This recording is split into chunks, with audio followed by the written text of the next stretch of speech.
yesterday about maybe rearranging the times of the minyanim and shachars. So we have to keep that in mind if we're talking going to plan on going back to shul for our shir for 6 a.m. to 7 a.m. So I don't know what the Oilam's plans are. I don't know, Yossi, you prepared to wear a mask? I don't know. If the other wants, I'll do whatever the other wants to do.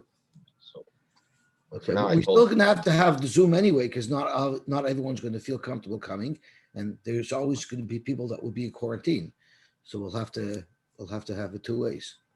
Yeah, like we did in the old days. That's right. That's right. Okay, Zok the Heilige Gemara. V'Amar Rabbi Yirmiyah ben Elazar, Bar A, come and check it out. Shaloi kemidas Hakadosh Baruch Hu, midas basar v'dam. Hakadosh Baruch Hu doesn't act like basar v'dam. Why is that? Midas basar v'dam mischayev adam hariga l'malchus.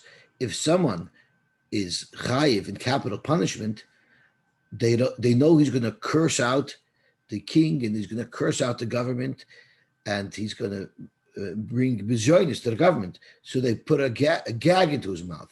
Matin lechika l'soich piv. Rashi says eats a piece of wood shepeseach piv that forces his mouth open. Shelo yochal adaber. So we put a gag. Today shelo yikal as a melech. He shouldn't curse out the king and say, "I'm innocent. And this is unjust." However, midas hakadosh baruch hu, adam is chayiv hariga l'makom. If someone is chayiv misa shaisik, he takes his oynish in silence. Shenemar lecha, to you dumia sehila. Your quietness is a praise. Rashi says hakoil shaisin kenegdecha. The article is done, I think, for the Marsha. There's two reasons. A is a person knows that he's being justly punished, so he's not protesting. But B is the Melech Bas of Adam. Once you kill me, you have no power over me. So I don't care if cursing you out. The worst thing that you could do to me is kill me, and that's what you're doing anyway. But a Yid knows after he dies, he has Gehenim. So he's still got to keep his mouth shut because he doesn't want to get into trouble in Gehenim. So it's that shot is a little funny because I thought the Gemara started to bring out that a person is makir, the emissary of the player. No, he's just still afraid because there's more coming down the pipeline. He actually is mishabeach to Rebbeinu Shalom. Shenemar tehila lechadum tehila. He's actually praising the Rebbeinu Shalom about the justness of his einish, and for Keret, he knows this is going to be a kapara for him. I think it's brought down that they say vidui with the person who's being killed, and they let him know that this will be a kapara. And after the mitzvah, he could get into Ganed. It's like he's being makar of a carbon. Rashi says, Noichen lo yisurin. Once the person's at that point where he's getting his misa, he's happy with it. Shemakabel me'ahava, because he knows there's going to be a benefit. There's no such thing as an einish in Yiddishkeit. Gehenim is not an einish. Gehenim is a cleansing process. Every sorrow or difficulty or pain or quote unquote punishment, it's not a punishment, it's cleaning our soul so we can go to Gan Eden. Shenemar ulacha yishulam neder.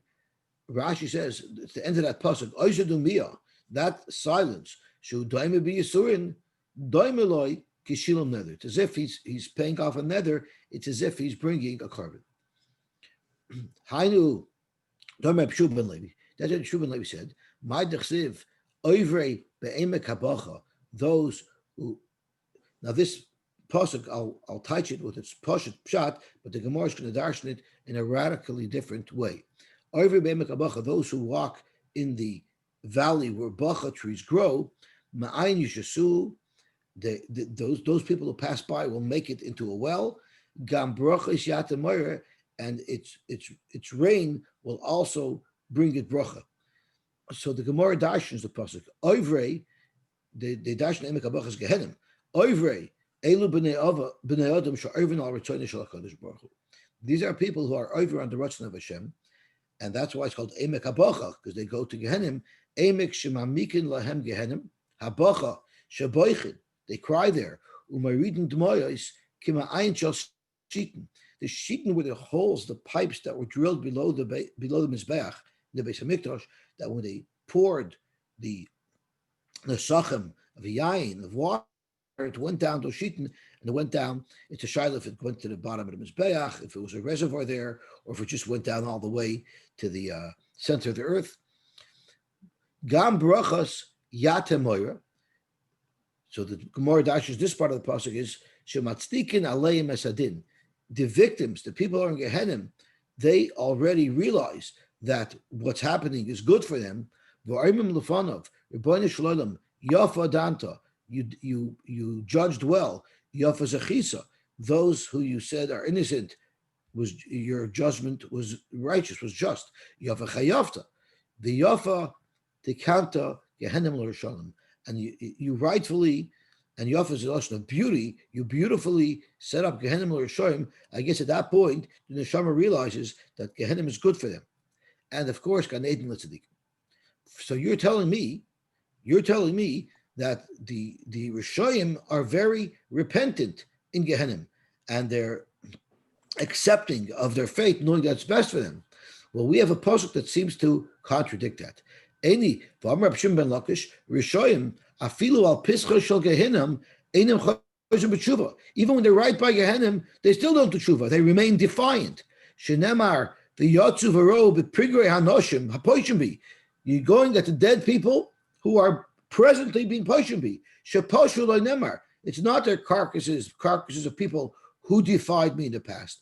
Rather, ela hapoishim shepoishim v'hochin la'olam. They're even defiant in Gehenna itself. So clearly they're not being matzdik adin. They're not accepting the din of Gehenna that Hashem was going upon them. So it depends who you're talking about. Hava Poish Yisrael. Poish Yisrael, deep down inside, they're makar their banish loylam, and they were gechap by their taivus. So of course they do tshuva. They say yafadanta. But Hava Poish Avid Kachavim, they remain defiant. The ArtScroll brings down from Reb Dessler something very interesting. And he says, even though mentally, it's rationally, everybody, when they see Gehenna, when they see the din, they see it's just, but that doesn't change their nature, their passion, their lust. So because of that, goyim that are so steeped in it, even though mentally, rationally, academically, they realize that it's right, but they still can't change themselves. It's very similar to someone like me who knows I shouldn't be eating that piece of cake, but I just can't hold myself back because it's so part of me. Hachanami mistavra, and it's mistaber to say this distinction between Poshe Yisrael and Poshe Ovdi Gechavim.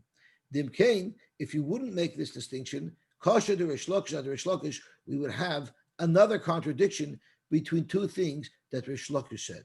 So the first thing that Rish Lakish said is what we just quoted, that Rishoyim afil al pitzcha shel Gehinnom enim chayzer b'tshuva.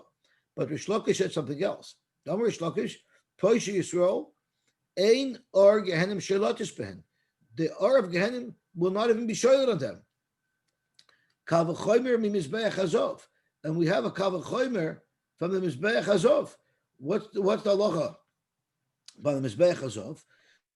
Ma mizbeach hazov she'ein alov ela ka'oivei din hazov. How much of a coating, how much of a plating does the mizbeach hazov have of gold? It's made out of wood. It's only the thickness of a dinner, not very thick. And nevertheless, amud kamashanim v'lo shalta b'ha'ar.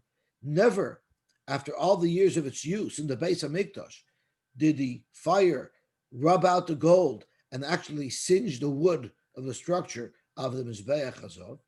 So Poshe Yisrael, Shemalein mitzvahs kerimin, Poshe Yisrael, who are still full of mitzvahs, Shenamar kepelech harimein rakosech, and the Poshetach is like a piece of a pomegranate is your forehead. But we darshan, Shlokish darshan, Vamar Shlokish, Vamar Shimon ben Lakish, Al Tikei rakosech, El Reikosech, your empties. Shafilu rekodin shabach, even the empty Jews who don't have mitzvahs, Malayan mitzvahs keriman. So alachas kama v'kama, surely such a person, the Eshel Gehenim, won't be sharded on him. So what we're saying is even the Rishoyim are tzaddikim. So how could you say that Poshe Yisrael remained defiant? In Yeneveld, Rish Lakish himself says that even Poshe Yisrael aren't defiant they're like tzaddikim. So because of that, you have to say that who remains defiant, that's the Poshay Ovid Kechavim. But the Poshay Yisrael, Avada, are different. So there's a lot of interesting things. There's a lot of interesting things about this Pelach Harim Rekasech. There's different pshatim. And one pshat is a rimon, if you analyze it, when you separate the edible portion from the non-edible portion, the vast majority of the mass is non-edible portion. It's peel and the other stuff. So too, even though, yet it's all required in the rimon because all the area around the peiros protected. So too, even the Poish Yisrael, but he's in the community and part of his function is assisting tzaddikim, so he gets part of that schar. That's one shot. Elahadich siv, oivre be'imikabacha. So the Gemara wants to go back now and analyze the pasuk that talks about the oivre be'imikabacha that they're mevorach their bonish shalom.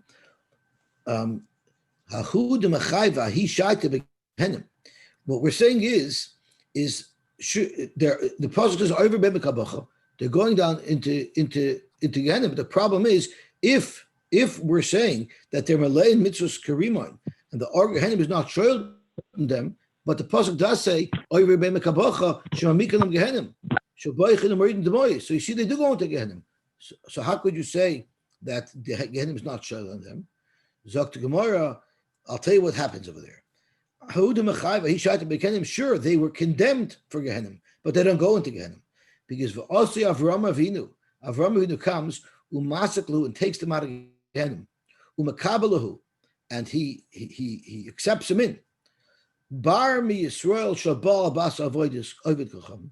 The only people who Avram Avinu cannot rescue from Gehenna are a yid who has relations with a guy. The mashcha or losai. Now Rashi says it's not two different things. The reason why someone who is with a goyish woman, the reason why Avram Avinu won't pull him out of Gehenna is the mashcha or losai, is because she is going to do that. Rashi says, "Ve'enim akirei sheyuhidi." I should read the next line. The Gemara, the mashcha or losai, v'loy mevashkerlei, and therefore Avram Avinu will not recognize him. Rashi says, "Einem akirei, einem akirei, show Yehudi the mashchar losai, the doimeloi kimi she'einenimo." Also, it doesn't say that. It says it's two. Most people teach us that it's two separate things. It's not a reason. It's not explaining the reason. Let me see if the article says anything on it. But most people learn that it's actually two separate things. Let me just see if he touches it that way. He touches it. The article actually learns that it's one thing. The reason why, if someone has relations with a shiksa, Avram Avinu no longer saves him, is because she will do this to him, and therefore it'll cause that Avram Avinu will not recognize him. But the ungenem and the zacha de welt is that Yisrael Abba Abbas Avid is not saved. And how do I know this? Because someone told me that he went through the classic Eish HaTorah process of becoming frum. Shlomi smiling, he probably knows who I'm talking about. And he said he was picked off the wall by Reb Meir, what was his name? Meir Schuster. Reb Schuster picked him off the wall. He said, I'm a classic walnut. I got picked off the wall from Meir Schuster. He's standing there with his watch and he asked me, excuse me, do you have the time? Reb Meir Schuster attracted so many Balachuvi, brought so many people in, but he wasn't a personal person. He was very awkward. He was very uncomfortable reaching out to people. And his opening line was, do you have the time? Even though he had a watch on his arm and it was conspicuous. So the story that was told to me is he asked me, do you want to come join Heritage House, examine your Judaism? So this guy tells me I was standing with two Scandinavian shiksas, and I said, can I bring them along? So he said, are they Jewish? He said, no. So Rabbi said, no, you can't bring them along. So he went there, and he says there's 2 or 3 days of seminars, and people are getting turned on. And this person told me there's no such thing as a tinuk shenishba, because even a child today in Toronto who's brought up not from, knows. He knows enough that he's not a tension. He knows what it is. He knows that there's guilt there. Even the reform know that what they're doing is not so ay. And but there's one speech that's given by, he's a doctor, and he's, I think, a South African. He's one of the famous Aisha Torah people.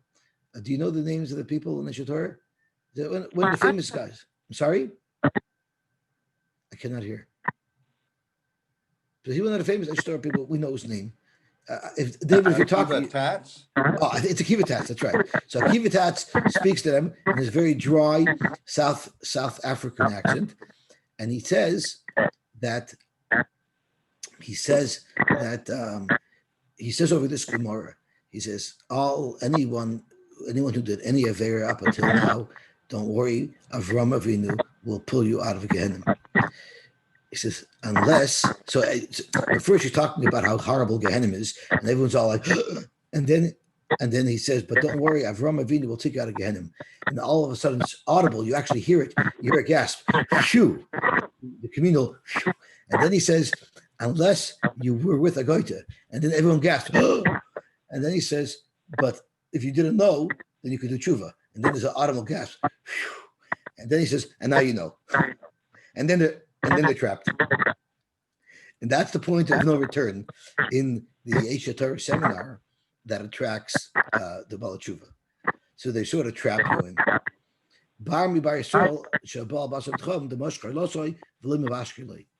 You know, we all know the story with the Nana Nachman guy who said that if you're a chassid of Rab Nachman, he promised to pull you out of Gehenna by your payas.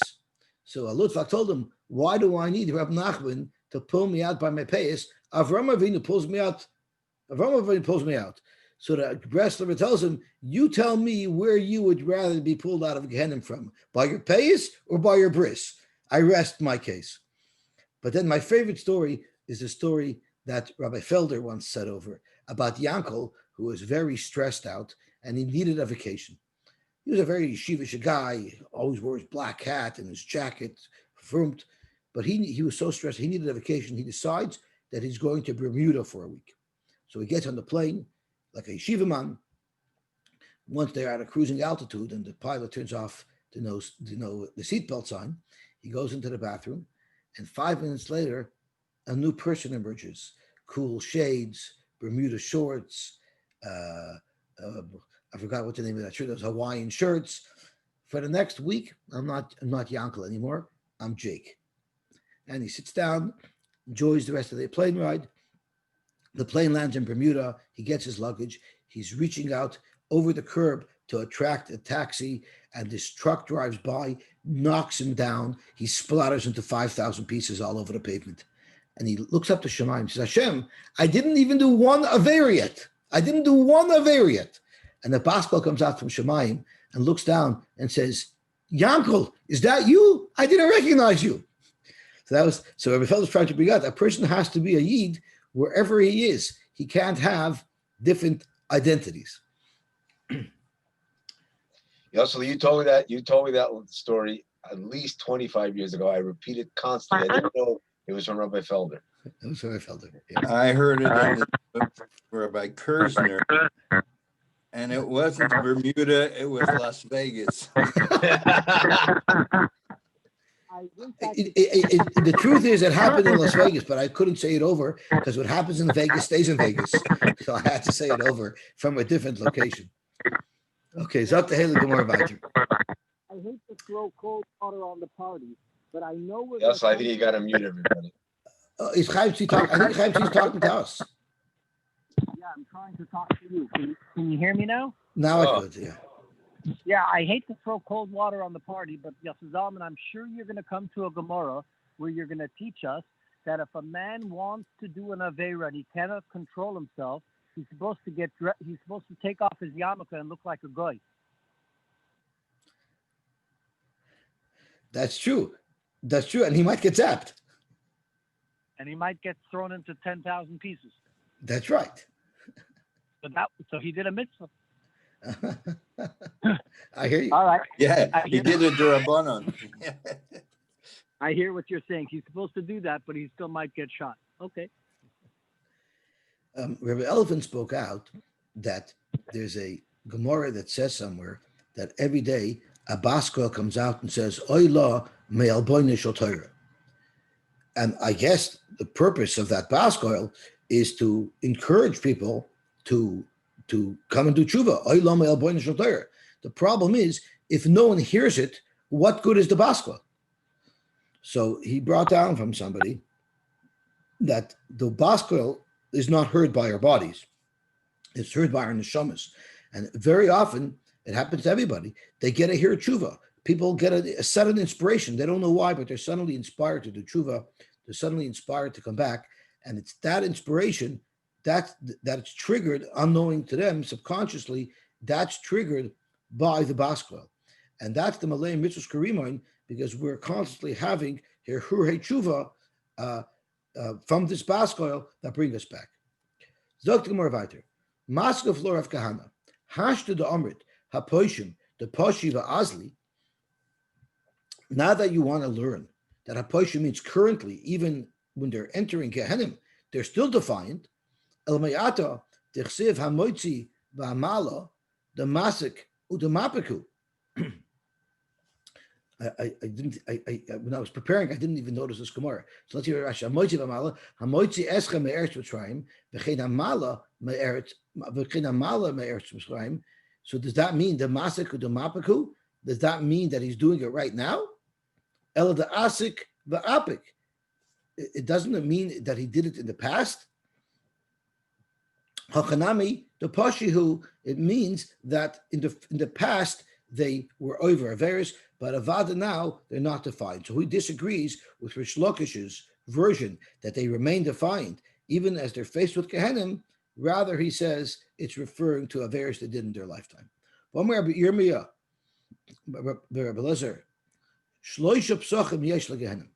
Gehenim has 3 doors. Where are the 3 doors? Chad b'midbar, one's in the midbar, ve'echad b'yam, and one is in the yam, ve'echad b'Yerushalayim, and the one's in Yerushalayim. Ben midbar d'chsiv v'yerdu heim v'chol asher lahem chaim sha'ola. It's talking about Korach on dry land. He was swallowed into the sha'ol. B'yam d'chsiv. This is referring to Yoina Hanavi. Rashi's Yoina ben Amosai. Mi beten sha'oil shivati, from the stomach of the depth. I'm crying to Hashem. Shemata koili. And he was in the sea. B'Yerushalayim d'chsiv nuhum Hashem asher or loy b'tzion. He has a flame in Tzion. V'tanu loy b'Yerushalayim. And this is referring to Gehenim. V'tanu d'Rebbe Shmuel asher oy loy b'tzion zu Gehenim. V'tanu loy b'Yerushalayim zu pisla shal Gehenim. So the problem is, if Avram Avinu is standing there rescuing people from Gehenim, how could he be in 3 places at once? Which door is he standing at to save people? So the Yavitz asks, the Yavitz asks a different question. The Yavitz asks, what's up with Avram Avinu? There's so many tzaddikim that lived throughout the generations. Why is it that Avram Avinu was selected to save us from Gehenim? And the answer is because, but at Bris Ben Absarim, Avram Avinu was given a choice for his children, and that is, if they do Averis, do you want Gehenim or do you want Golus? And Avram Avinu picked Golus, and he was told, Ki ger years aracho ba'eretz lo lahem.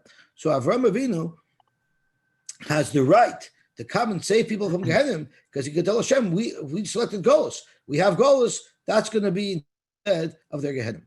I don't understand the question. I mean, it's a spiritual world. It can be anywhere at any time. I mean, you're talking about how can it be 3 places at once? Yeah, it's not the physical that's the world. answer. That's the answer. I abandoned that question. I abandoned that question. I was going to get back to it because I forgot to mention something that was relevant earlier. So I'll get back to that in a second. But yeah, that is what they answer. That's one option of what they answer. There's another answer as well.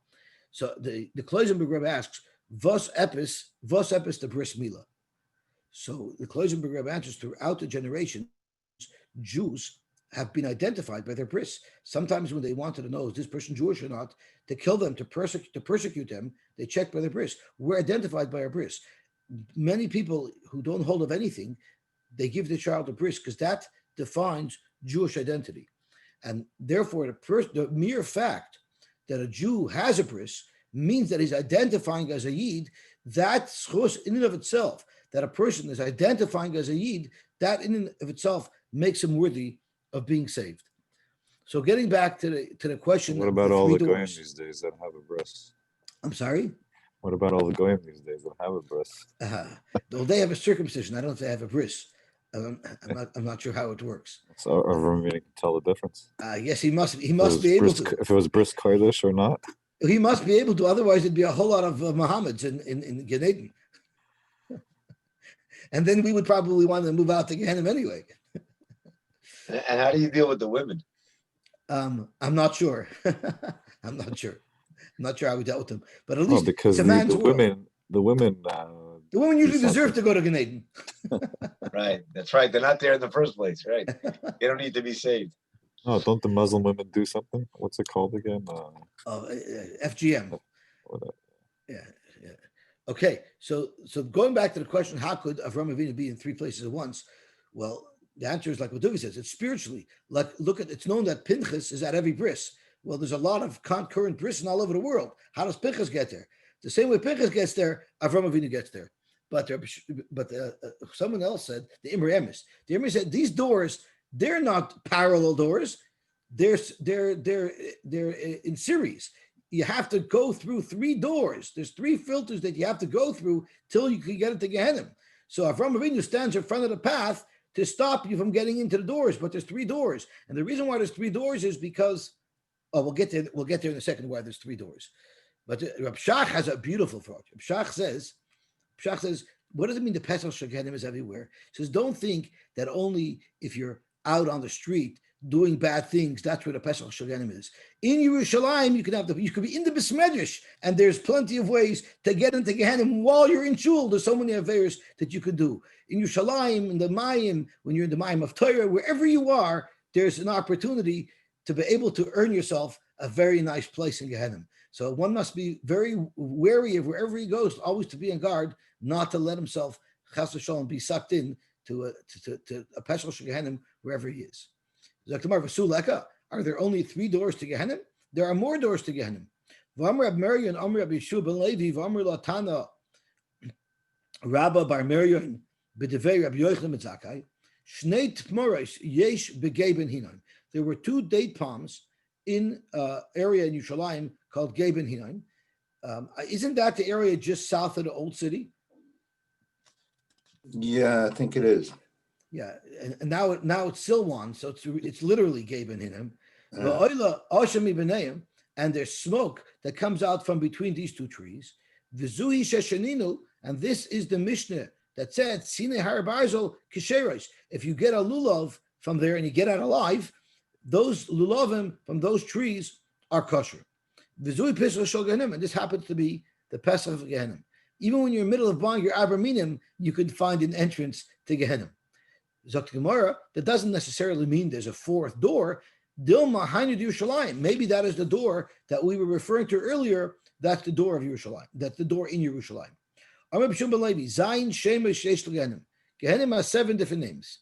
Ve'elohein Sha'oil, Va'avadoin, Ube'er Shachas, Ubor Sha'oin, V'tit Hayoven, V'tzalmoves. So it's Bor Sha'oin, V'tit Hayoven, V'tzalmoves, Ve'eres Hatachlis. How do you see these names mentioned? Sha'ol d'chsiv mibeten sha'ol shavati shemata koili, which is what Yoina, which is the pasuk that we brought earlier from Yoina.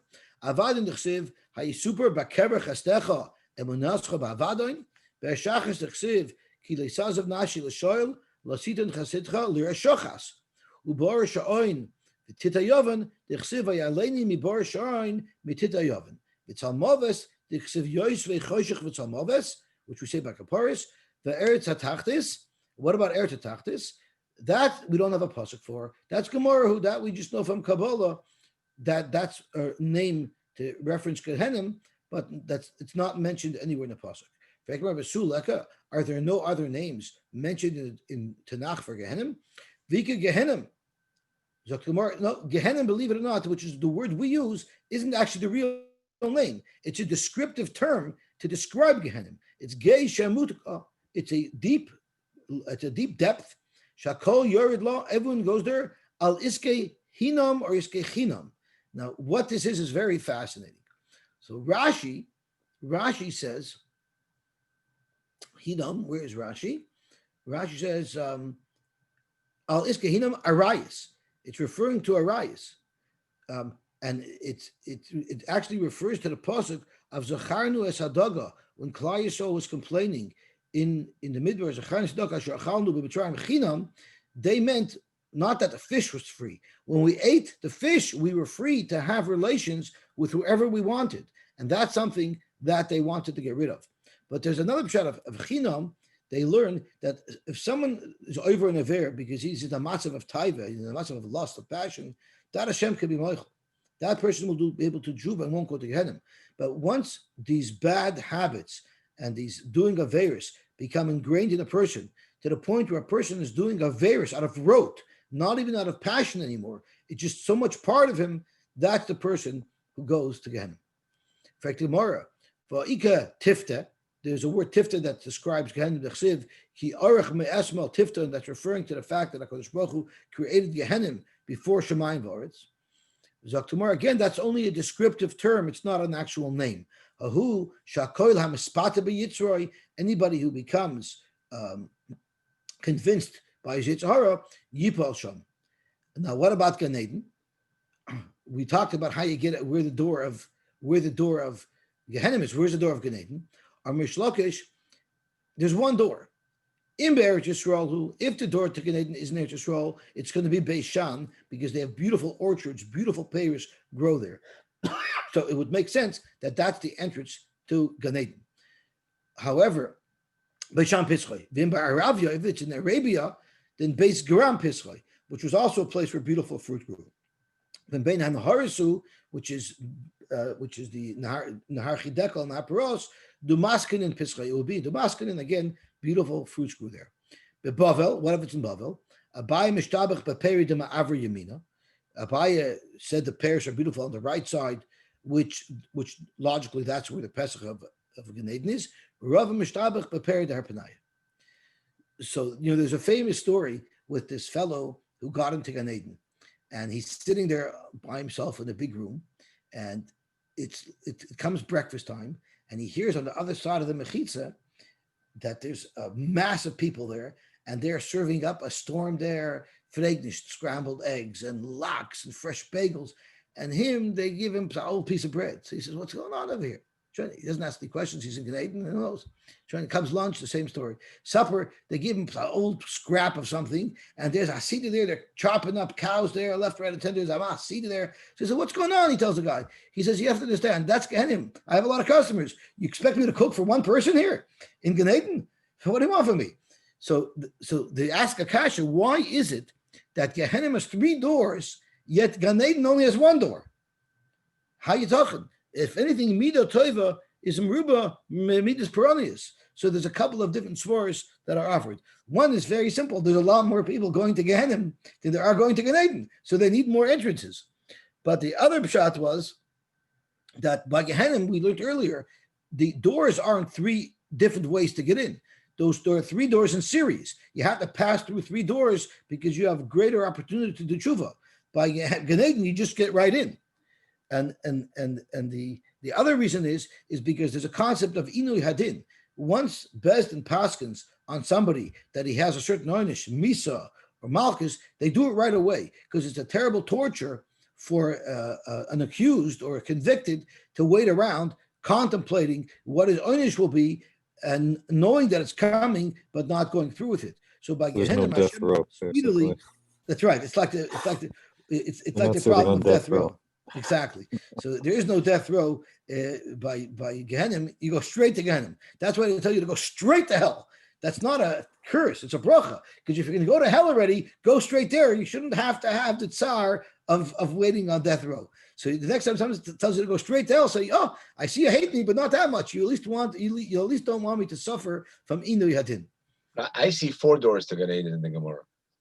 No, there's 4 options. There's 1 door. The question is, if it's here, if it's in this country, it's probably here. If it's in that country, it's probably there.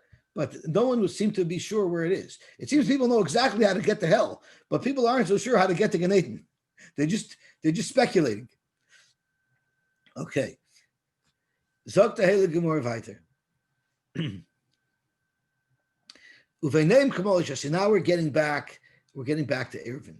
So we discussed how much space there is between the walls, between the pasim of the pasim berois. And there was a machlokes if it's two sets of 3 oxen, which would be 6 oxen, 6 times 1 2/3 is 10 amas, or if it's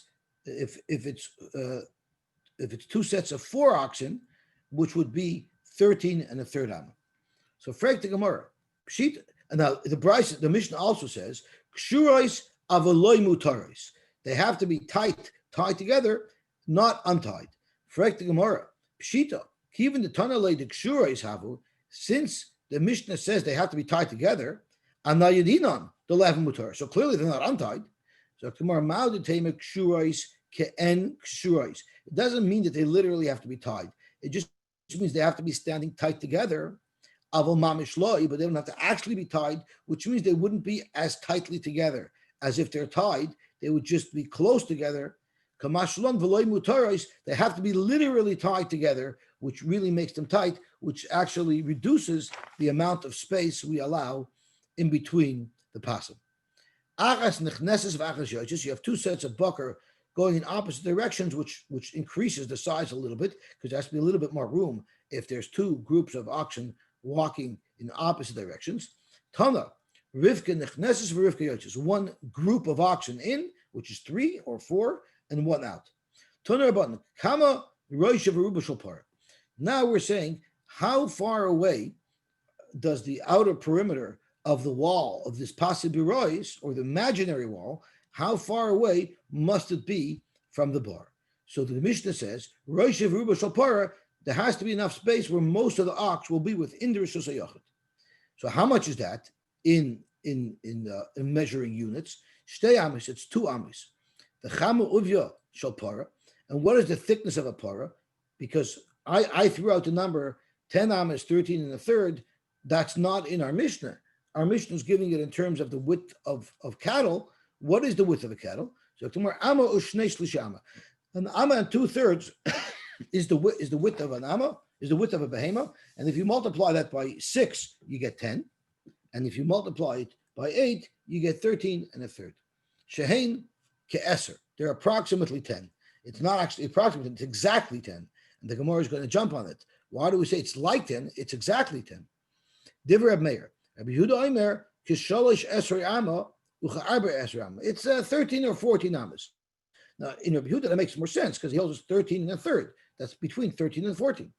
So Tomar ke'eser, why ke'eser? Ha'eser havin, it's precisely 10. So Tomar, you're right. And really Reb Meir, who holds that it's exactly 10, could have said eser, but he said ke'eser, mishum the boilim is the sefer, because in describing Rav Yehuda Shita, it's kishlosh esrei, ke'arba eser, therefore it used the same motion. Frag the Gemara, what do you mean kishlosh esrei? Like 13 amis, tvei havyun. It's more. It's actually 13 1/3. Zok Gemara, mishum the boilim is the ke'arba esrei, u'cha'arba esrei halahavya. Since it's not 13 and it's not 14, it says it's somewhere around 13 or 14 because the Gemara doesn't give exact fractions. Amar Papa, Yiseris al Shlosh Esrei. Except the Gemara just did that exactly when describing the width of each animal. It's very strange, Gemara. Say that again. The Gemara itself says in the bottom of Amar Aleph that the para is amu shnei shlishi amu. It gave exactly. So the Gemara did give. It gave 1 2/3, and also when it adds it up, it says I can't add up fractions. It failed that part of the grade 3 math. I hear. So it starts off with a fraction, but then when it gives the sum total, it doesn't want to multiply the fractions. Could be knows fractions, but doesn't like multiplying fractions. I have children that are like that as well. I don't know if I could blame a price on that. But Amar Papa, Yiseris al Shlosh Esrei, Ve'ein Magis L'Arba Esrei. That's what it means. I mean, it says it's not. It's neither one exact. It's somewhere in between. This is going to come out a little later about fractions, because the Gemara is now going to try to understand the difference between Reb Meir and Rabbi Yehuda, and we're going to have another point where the Brisa doesn't like discussing fractions, so I guess it means it doesn't like discussing adding or multiplying fractions. Omar Papa, Bebor Shmoina. What if the opening, the bore itself, was 8 amas by 8 amas? So if it's 8 amas by 8 amas, we'll all agree that the opening of the Pasib Berois have to be 12 amas by 12 amas, because you need 2 amas all the way around, because that's the minimum shear for the Rosh Verubai of the animal to pass in. So if we look at the picture, if the actual bore was a pool of 8 amas by 8 amas, you need to have at least 2 amas on either side on the perimeter of land, so that the ox could stand Rosh Verubai within the perimeter of the Pasib Berois. So Zok Gemara as follows. Everybody agrees, Bebor Shmoina, everybody agrees, the Chul Amaloi Pligid Loi Boi Pshutin. Now, we had this machlokes in our Mishnah, if in addition to the 4 L-shaped walls, you also need some straight wall in between them around the perimeter. Now, if you only have a Pasib Berois that's 12 by 12, so let's think about it. You shouldn't need Pshutin. Why? Because if it's 12 by 12, if we look at the picture again, if it's 12 by 12, that means from this end to this end is 12. But when I subtract the Amma here and the Amma here, in between the two pasim, I only have 10 Ammas. So if I only have 10 Ammas, everybody agrees that 10 Ammas doesn't need to be separated, because a Pesach of 10 Ammas is acceptable. So if they had a bar that looked like this, everybody would agree I don't need the auxiliary walls here, here, here, and here, because this 10 Ammas does not need any additional wall. So that's not where they're arguing, because our Mishnah mentioned that you have to have those extra 4 walls according to Rabbi Yehuda. So that definitely in this case, you would not need it. Now, what if the bar was 12, which means that the entire Pasib Berois had to be 16? Everybody would agree you need those extra pieces of wall, because if there's a distance of 16, then in between the 2 pasim, there'd be 14. 14 is more than 10. You cannot have an opening of more than 10, so you would have to have some flat wall to break it up. Pligi, where do you find it as a machloikis, whether or not you need those extra pieces, is mishmoina vachtei mesrei. Somewhere in between, if it's more than 10, but less than 12. Lirab Meir, according to Rab Meir, be'inam pshutim, you would need those extra pieces of wall. Lirab Yehuda, loy be'inam pshutim, according to Rab Yehuda, you would not need those extra pieces of wall. Frag the Gemara, for Rav Papa, my kamash malon. What is your Papa helping me by telling me where the machlokes is? Tanina, we learned it in a brisa. The brisa gave us all of the dimensions as to when you need anything, and we could have done the math on our own. So Gemara, Papa brisa l'shmila. He didn't have the brisa, the kamash like a brisa, and he's just teaching us the halacha of the brisa as to when their machlokes is. That if there's an opening of 10 or less, everybody holds you don't need the extra piece. If there's an opening of 16 or more, you definitely need the extra piece, and the machlokes is in between. Sorry, also, where did we get that Rosh Ruba is that everybody's a minimum of 2 amas? Was that in the Mishnah? That's not mentioned in the Mishnah. That's a brisa.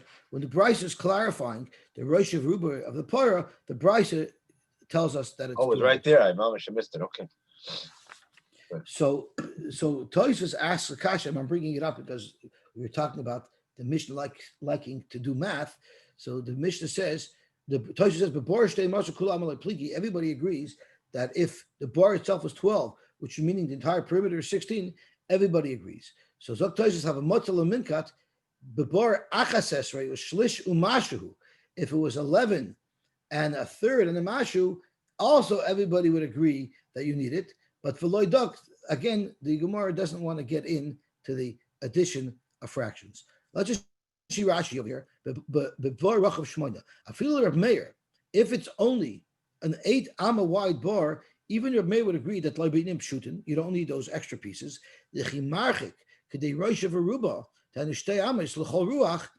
By adding the 2 amas on either side to make a perimeter of 10, to make a perimeter of 12, the outer perimeter is a 12 amma square, but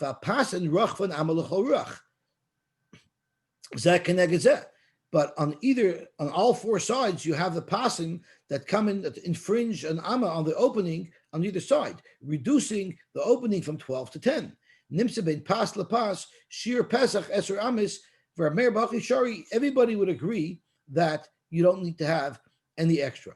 But the bor shtei mesrei, where you have to have a perimeter of 16, the chimarchik shtei amis mikan uchenegde mikan, then yesh chalala machitza yudvav amma. Now you have a 16 amma square. We do have one amma on either side obstructed. So that means you're going to have an opening of 14 in between the edges of the pasan. Nobody agrees that you can have an opening of 14 that's unobstructed. There you will need this extra piece of wall because there's going to be 14 ammas open clear in between the pasan. How you do it? Okay, Zog to Gemara weiter. Boy minei. Oh, I'm sorry. We have Simonim. Orech Yosy Betel Chitzas Chotzer Shivsha Simon. Boy minei Abai Merabba. Abai has the following shaila from Rabba. Herech b'diyumdin k'shir pshutin Reb Meir Mahu. Reb Meir holds that once you go wider, you have to add a piece of flat wall. Well, what if I didn't want to add flat wall, but instead of making my diyumid to stick in an am on either side, I made it stick at 2 amas on either side. So I used the width of the diyumid, the width of the corner, to make up for that space rather than have a separate wall. Amarle, so a rabbi answered back to Abai, Tinisua. We have a brisa that clarifies that. It says yarba bepasim. As long as they make the yarba bepasim, which sounds like not that you have to add extra pasim, as long as they add to the pasim. My love, the ma'arich b'diyumdin, that you're just extending the 2 corner posts. So we have a raya to your shaila that should be good enough. So tomorrow you don't have a raya. Eloi, the mafish of avid pshutin. Maybe it just means the bigger you go, the more individual flat pieces of wall you have to add. If that's how you would teach it, which is what the Mishnah says, it should have said if you're saying it means to add pieces of wall and not add to the wall, then the word should have been achiyarba pasin and not achiyarba bipasin. So Gemara, Tani achiyarba pasin. And it doesn't mean to change the reading of the Mishnah. It just means translate it that way. Say it doesn't mean dafka, that you're extending the pasin. It could also mean that you're adding additional pasin. Ikadamri, or there's another pshat, how this conversation went down. We learned a brisa, uvavachi yarba bipasin. My love, the mafish of it pshutin. Maybe it means that he's adding additional walls. Lloyd the marich b'diyumdin, he's adding to the existing 4 walls, and that would be good enough. Hakinami mistaver, and that's the most logical way to translate the Mishnah. So there's a shaila as to how this went. Do you seem to have a raya from our Mishnah that you don't have to add individual pieces of wall, you could just extend the corners, or not? So it seems like we say you can. It seems like the Gemara is concluding, at least according to the Ikad Amri, that you could extend the walls.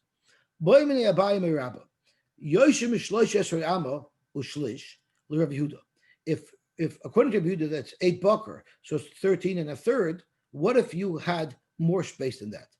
What do you do? So the question is, we just had this shaila in Reb Meir. If we just had the shaila in Meir, why is the Gemara clearing it in Reb Yehuda? Why don't you say the same teretz?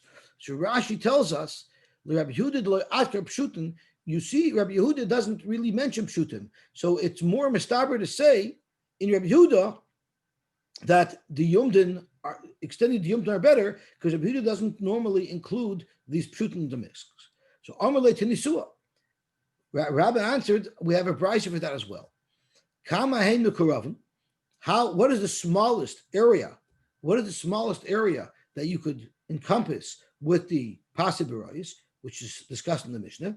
You have to have at least 2 amas all the way around, so that the rosh of ruba of para could be in the Rosh Hashanah, but around the perimeter of the bar. The chama miruchakim. What is the biggest that you could make your pasibirois, which is also our Mishnah's discussion? Afilu kuram, you can go huge, unlimited. Rabbi Yehuda Omer, it's limited. Beis Hasayim mutter, you're allowed to go up to a maximum of a Beis Hasayim, which is 5,000 square amas. Yosy Beis Hasayim also, you can't go bigger. Amar lo Rabbi Yehuda, they asked Rabbi Yehuda, and this is again in our Mishnah, don't you agree? B'dir v'sayir u'muksa v'chotzer afilu bas chameshes kurim, afilu bas asaris kurim shemuter. Don't you agree by these structures that you could extend it unlimited? So why are you limiting the scope of pasibirois? Amarland, there's a very big difference.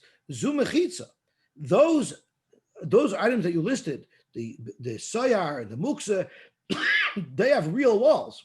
The elu pasim, and this only has corner posts. But if you hold them isa that you add extension walls in between the posts, well then zumechitza mibayle. He should have said they're both mechitzas. So elamai, it's a raya that he holds that you don't add mechitzas when you make it bigger, rather you just extend the pasim. Zok Gemara, how come you don't have a raya? Zu tarish mechitza aleh, the deer, the sayar, and the muksa, which we allow unlimited size, there we consider its walls proper mechitzos, and we also limit its openings inside it to 10 amas. So therefore, since it's proper walls and it follows the proper rules of walls, I understand why its scope can be unlimited. But the elutar is pasnalein. When we're talking about pasibirois, it's a very big hula, and it's not proper walls. And we're allowing bigger openings than we would normally allow in the wall. Therefore, we have to Therefore, we would have to limit the scope to a Beis Hasayim, and you can't ask me a kasha from these other structures that have proper walls that we allow them to go bigger. We